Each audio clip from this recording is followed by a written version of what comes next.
seluk-beluk internasional. Pentingnya falas, repatriasi dividen, laba, dan royalti dari investasi asing, kontribusi atas saham, dan berbagai pembiayaan lainnya melibatkan transfer dana melewati batas-batas negara. Atau juga perusahaannya sedang mengalami keuntungan di luar negeri, maka dia harus mengkonversinya ke dalam mata uang di negerinya sendiri. Jadi maksudnya repatriasi dividen itu adalah pembagian dividen tapi dari perusahaan asing. Ya, dia itu artinya investornya itu dari investor luar negeri, berinvestasi di perusahaan, tapi perusahaannya itu adalah di luar dari negaranya. Nah, nanti otomatis ketika perusahaan itu membagikan dividen, ya kan akan dalam bentuk mata uang di perusahaan itu berada negaranya ya.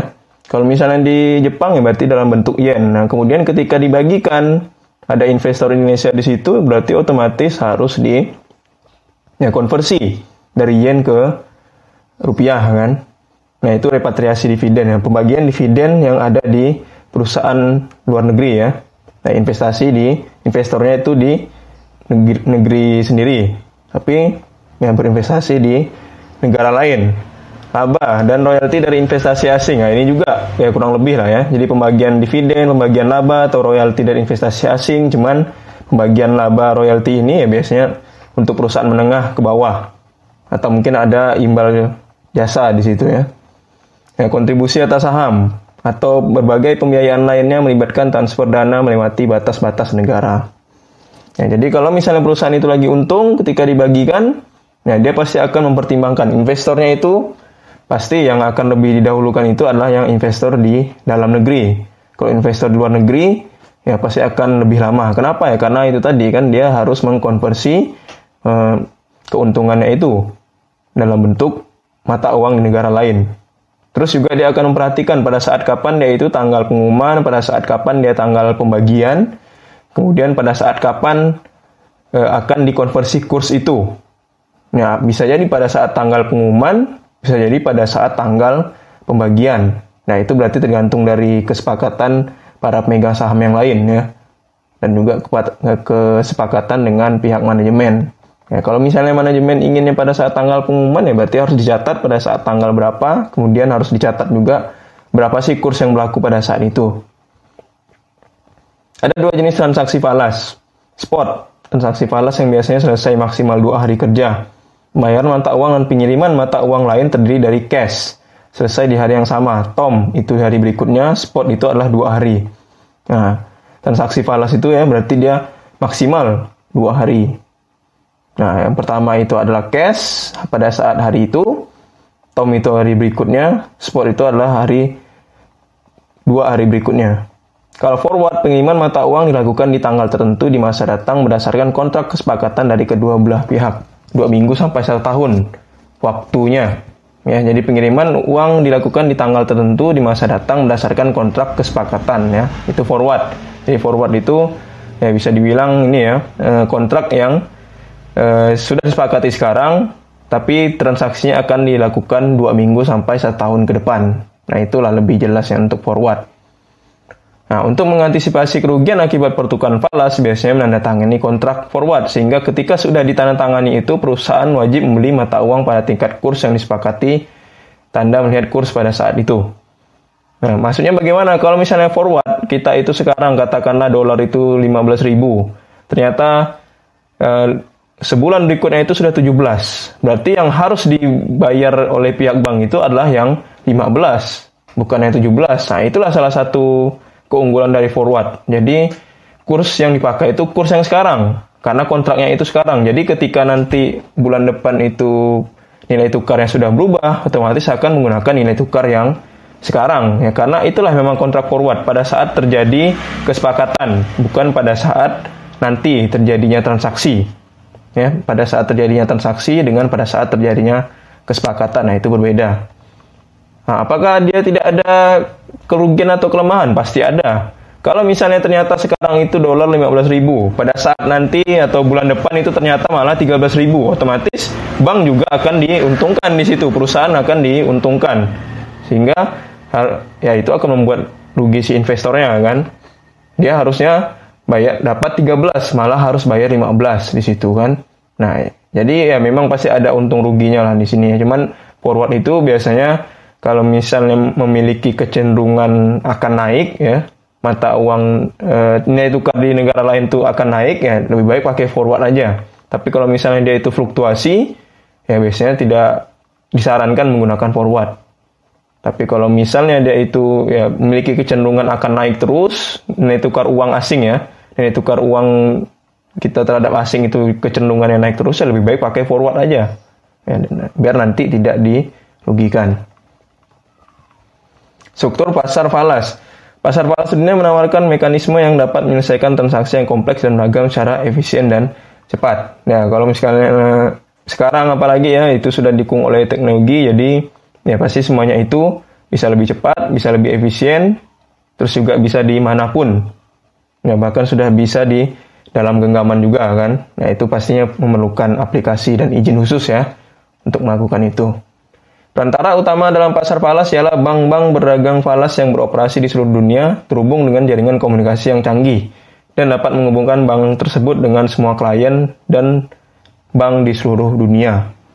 Nah, inilah salah satu hebatnya bank falas ya, bank yang memperdagangkan falas. Jadi dia itu sudah terhubung ke jaringan komunikasi di seluruh dunia, semua klien-kliennya juga ada di situ ya.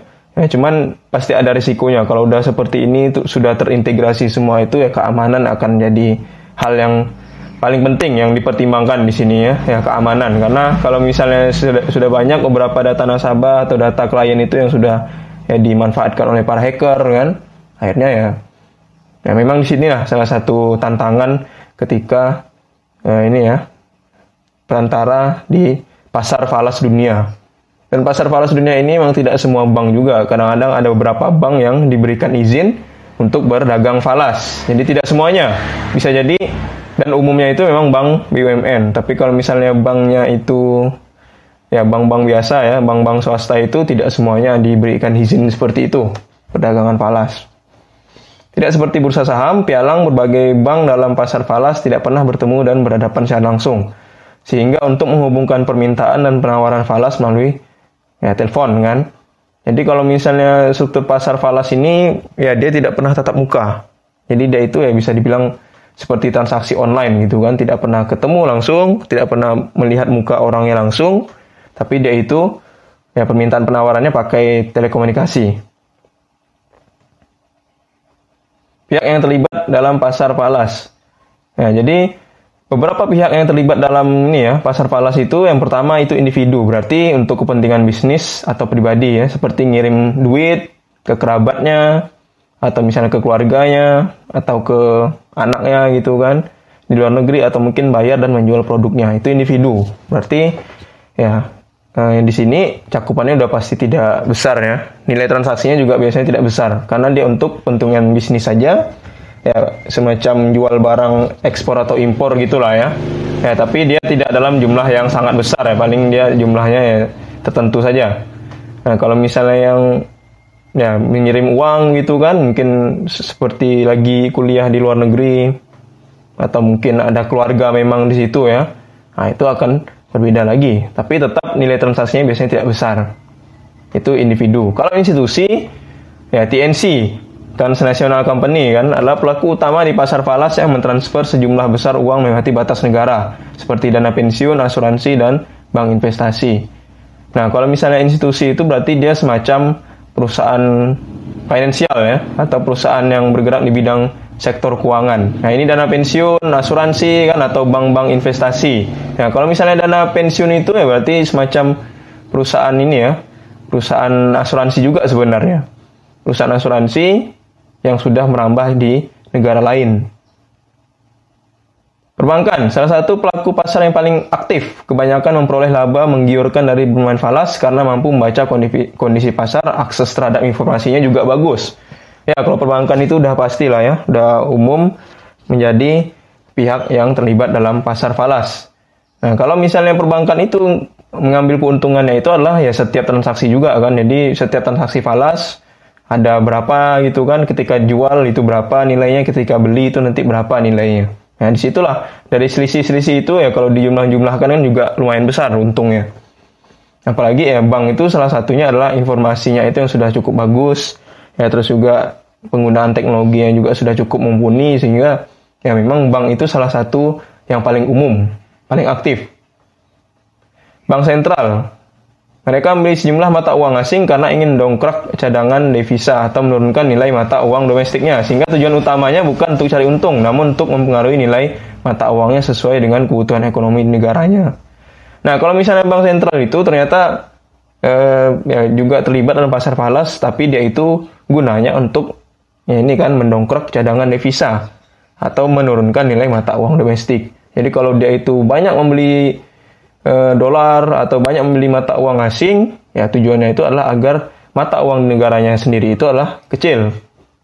Nah, kadang-kadang mata uang kecil itu gunanya untuk apa sih ya? Agar bisa terjangkau oleh negara lain. Itu salah satunya.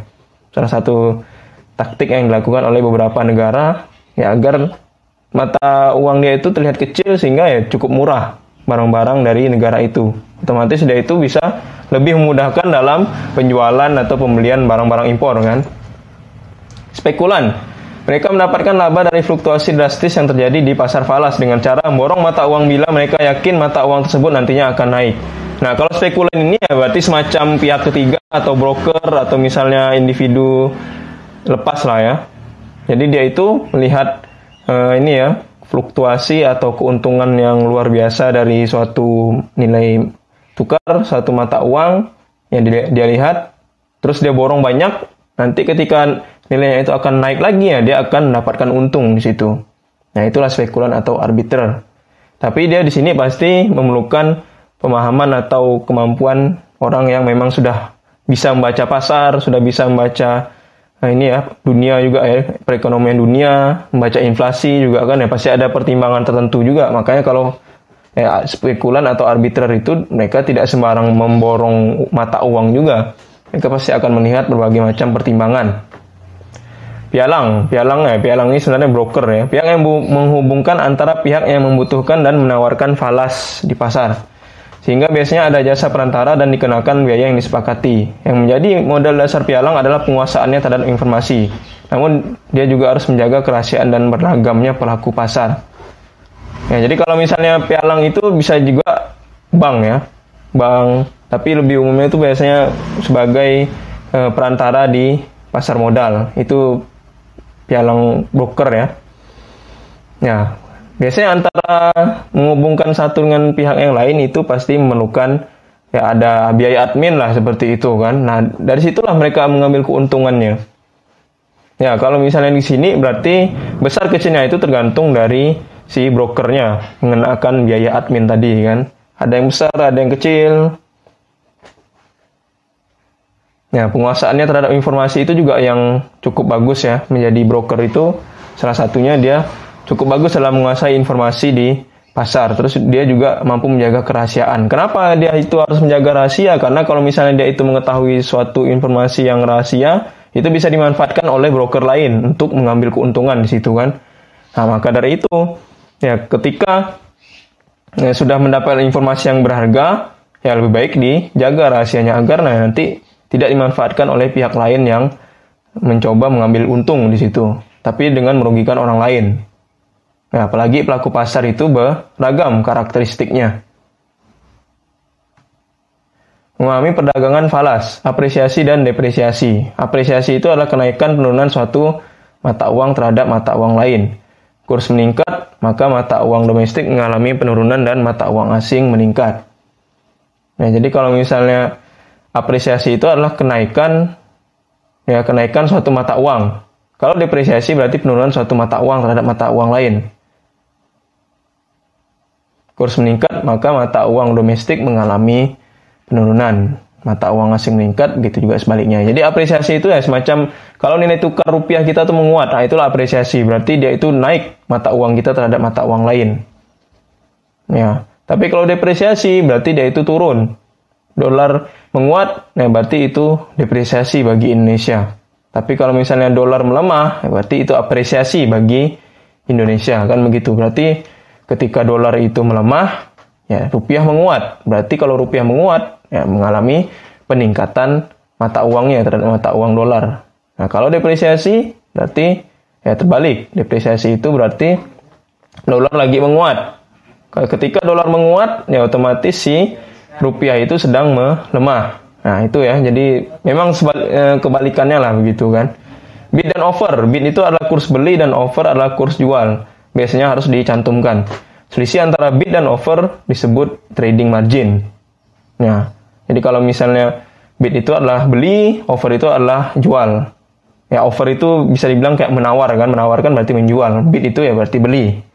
Nah, selisihnya itu adalah trading margin. Jadi selisih antara beli dan jual itu trading margin. Nah, sama juga dengan perdagangan falas di money changer biasanya kan. Kurs beli itu 15.100, kurs jual adalah 15.000. Nah, selisihnya itu adalah trading margin kan 100 kan. Dia istilahnya per dolar lah gitu kan. Per dolarnya itu dapat 100 rupiah keuntungannya. Nah, itulah trading margin. Ya, dia bisa besar, bisa kecil. Ya, selisih antara bid dan offer. Ya, dolar itu akan dijual ya ketika lagi lemah biasanya kan, atau ketika lagi menguat. Nah, tapi tergantung dari motifnya lagi. Arbitrase, membeli dan menjual mata uang di pasar yang berbeda dengan tujuan untuk memperoleh mata uang pasti dari perbedaan antara harga beli dan jual. Terdapat beberapa macam, ada arbitrase lokal, ada arbitrase suku bunga ditutup. Ya, kurs berbeda antar lokasi pasar falas. Jadi kalau misalnya arbitrase lokasi itu kursnya bisa berbeda, padahal lokasinya sebenarnya ya sudah ditetapkan. $1 itu katakanlah 15.000 tadi kan, tapi gara-gara lokasinya itu berbeda, nanti bisa juga ya kurs jual dengan kurs belinya akan berbeda lagi. Nah, cuman dia pasti ada koridornya kan. Ya, itulah arbitrase lokasi. Jadi harga kurs beli dengan kurs jual itu bisa berbeda tergantung lokasinya. Arbitrase suku bunga ditutup ya antara dua negara tidak dicerminkan secara tepat oleh premi forward.